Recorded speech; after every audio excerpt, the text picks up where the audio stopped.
Halo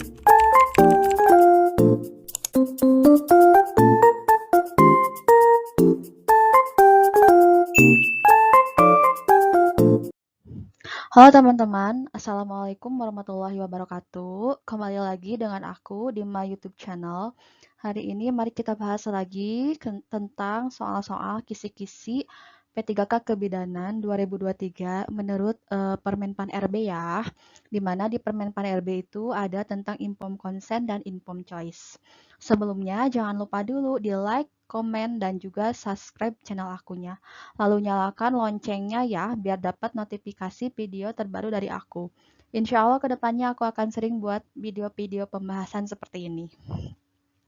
Oke, kita langsung aja ke inform konsen ya.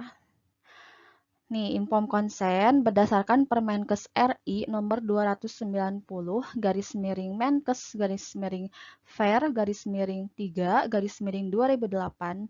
Inform konsen itu adalah persetujuan tindakan kedokteran atau kebidanan yang diberikan oleh pasien atau keluarga yang telah mendapatkan penjelasan secara lengkap dan rinci mengenai tindakan medis yang akan dilakukan. Jadi, informed consent itu berupa persetujuan tindakan ya, baik tertulis maupun lisan. Oke, kita lanjut lagi ke berikutnya. Tujuan informed consent. Nah, tujuannya itu yang pertama itu adalah perlindungan terhadap hak-hak asasi pasien untuk menentukan nasib sendiri di mana hak informasi tentang penyakitnya dan hak untuk menerima atau menolak rencana perawatan. Dan yang kedua itu untuk menghindari tuntutan pasien terhadap tenaga kesehatan. Kita lanjut lagi ke bentuk informed consent. Di sini bentuk informed consent itu ada dua ya. Yang pertama tersirat atau dianggap telah diberikan. Namanya implicit consent. Bisa dalam keadaan normal biasa atau darurat. Umumnya tindakan yang biasa dilakukan atau sudah diketahui umum, misalnya menyuntik pasien, atau bila pasien dalam keadaan gawat darurat emergensi memerlukan tindakan segera, sementara pasien dalam keadaan tidak bisa memberikan persetujuan dan keluarganya pun tidak di tempat, maka dokter dapat melakukan tindakan medis terbaik menurut dokter. Itu ada di Permenkes nomor 585 tahun 1989 pasal 11. Lalu yang kedua, bentuk informed consent itu dinyatakan atau yang disebut dengan express consent, di mana persetujuan dinyatakan secara lisan atau tertulis. Persetujuan secara lisan diperlukan pada tindakan medis yang tidak mengandung resiko tinggi. Sedangkan persetujuan secara tertulis mutlak diperlukan pada tindakan medis yang mengandung resiko tinggi, seperti tindakan pembedahan. Kalau dalam kebidanan itu seperti tindakan menolong persalinan atau misalkan patologis ya, seperti itu. Kita lanjut lagi, informed choice. Informed choice itu pengertiannya adalah membuat pilihan setelah mendapat penjelasan tentang alternatif asuhan yang akan dialami. Jadi informed choice itu pilihan ya. Informed consent persetujuan atau penolakan gitu. Kita coba masuk ke soal nomor yang pertama ya. Di soal nomor pertama ini, persetujuan yang diberikan pasien atau walinya yang berhak terhadap bidan untuk melakukan suatu tindakan kebidanan kepada pasien setelah memperoleh informasi lengkap dan dipahami mengenai tindakan yang akan dilakukan merupakan pengertian dari A. Informasi, B. Informed consent, C. Edukasi, dan D. Kabar berita. Sesuai dengan pengertian tadi, persetujuan atau penolakan tindakan itu dinamakan dengan informed consent. Jadi jawaban yang tepat adalah B ya, informed consent. Kita coba lanjut lagi ke soal yang kedua. Membuat pilihan setelah mendapatkan penjelasan tentang alternatif asuhan yang akan dialaminya merupakan pengertian dari A. Informasi, B. Informed choice, C. Kabar berita, dan D. Informed consent. Jawaban yang benar adalah informed choice, karena di soal dijelaskan membuat pilihan atau choice ya. Jadi jawaban yang tepat adalah B. Kita coba lanjut lagi ke soal yang ketiga. Seorang perempuan berusia 23 tahun melahirkan anak pertama di bidan Ani. Karena perineumnya kaku, bidan Ani akan melakukan tindakan episiotomi. Namun, si ibu menolak tindakan tersebut. Apa yang akan dilakukan bidan selanjutnya? A. Tetap melakukan episiotomi. B. Mengikuti keinginan ibu untuk tidak melakukan episiotomi.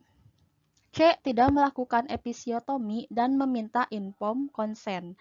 D. Merujuk pasien. Oke, kita lihat lagi di soalnya. Di sini si ibu menolak tindakan. Berarti yang pasti jelasnya kita tidak boleh melakukan episiotomi. Opsi jawaban A kita bisa hilangkan. Merujuk pasien juga kurang tepat ya. Nah, kita lihat opsi B sama C. Mengikuti keinginan ibu ini udah benar ya, untuk tidak melakukan episiotomi. Namun ada yang lebih tepat lagi di opsi jawaban C. Tidak melakukan episiotomi sesuai dengan keinginan ibu dan meminta informed consent. Jadi jawaban yang tepat adalah C ya. Kita lanjut lagi ke soal nomor keempat. Seorang perempuan berusia 36 tahun datang bersama suaminya untuk memasang alat kontrasepsi. Sebenarnya perempuan tersebut tidak ingin ber-KB dan ingin punya anak. Tetapi suaminya tidak memperbolehkan hamil lagi karena umur perempuan tersebut sudah termasuk risiko tinggi. Bidan memberikan penjelasan kepada perempuan tersebut dan suaminya. Si suami ternyata setuju dengan saran dari ibu bidan untuk tidak hamil kembali karena sudah risiko tinggi. Untuk menghindari tuntutan hukum, sebelum tindakan bidan terlebih dahulu harus melakukan A. Laporan, B. Informed consent, C. Rujukan, D. Informed choice. Nah, untuk menghindari tuntutan, berarti kita harus melakukan apa? Yaitu informed consent karena si ibunya bersedia gitu dilakukan asuhan seperti itu. Jadi bersedia untuk tidak hamil lagi. Jadi kita jawaban yang tepat adalah B ya, informed consent. Dimana tadi ya sudah dijelaskan bahwa tujuan informed consent itu salah satunya adalah untuk menghindari tuntutan gitu. Kita lanjut lagi ke soal yang kelima. Seorang perempuan berusia 26 tahun datang ke bidan praktek mandiri menginginkan untuk menggunakan metode kontrasepsi. Kemudian bidan menjelaskan berbagai macam alat kontrasepsi. Tindakan yang dilakukan oleh bidan dinamakan A. Informed choice, B. Informed consent, C. KIE, D. Penyuluhan, E. Pelayanan. Jawaban yang tepat di sini adalah informed choice ya. Kenapa informed choice? Karena di sini si bidannya menjelaskannya berbagai. Berarti nggak hanya satu, tapi bermacam-macam alat kontrasepsi. Jadi si ibunya bisa memilih gitu mana alat kontrasepsi yang cocok dengan dirinya. Jadi jawaban yang tepat adalah informed choice.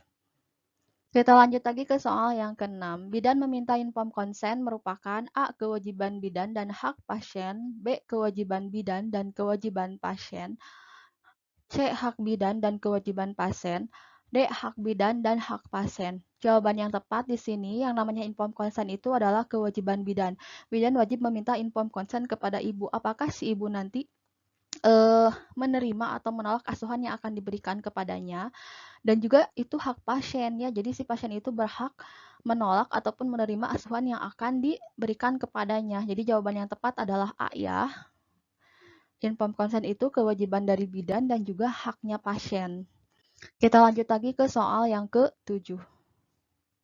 Seorang bidan desa dipanggil oleh dukun Paraji untuk menolong persalinan di rumah pasien. Ibu bersalinnya sudah tidak sadarkan diri nih. Kita harus garis bawahi tidak sadarkan diri. Dan keadaannya gawat karena perdarahan. Gawat ya keadaannya. Tapi di sana tidak ada keluarga satupun. Tidak ada keluarga yang menemani. Tindakan yang harus dilakukan bidan tersebut adalah A. Informed consent ke dukun Paraji, B. Tidak perlu informed consent, C. Informed consent ke pasien, dan D. Menunggu keluarga terlebih dahulu. Jawaban yang tepat adalah B ya, tidak perlu informed consent. Kenapa? Karena si ibunya dalam keadaan gawat darurat karena perdarahan, udah tidak sadar diri gitu. Terus walinya pun tidak ada satupun keluarga yang menemani gitu. Tadi kan sudah dijelaskan bahwa si informed consent itu adalah persetujuan dari pasien atau walinya, sedangkan di sini tidak ada, si pasiennya tidak sadar dan si keluarganya pun tidak ada. Terus ada juga bentuk informed consent di mana ada yang tersirat, ada juga yang sudah, implicit consent namanya. Di mana kalau misalkan dalam keadaan gawat darurat atau emergensi bahwa si informed consent itu tidak diperlukan gitu. Di mana untuk menolong si ibu gitu. Jadi ini masuk ke dalam implicit consent. Oke guys, cukup sekian video pembahasan kali ini. Terima kasih sudah menonton video-video aku. Semoga kalian yang sebentar lagi mau ujian diberikan kelancaran. Dan kalau misalkan kalian yang belum ujian, terus kalian mau coba ikutan tryout P3K kebidanan gitu, kalian boleh lihat di description box aku. Nanti aku sertakan linknya ya di description box, biar kalian bisa latihan tryoutnya. Terus kalian juga jangan lupa pakai kode referral aku biar bisa dapat potongan harganya. Oke guys, terima kasih sekali lagi. Assalamualaikum warahmatullahi wabarakatuh.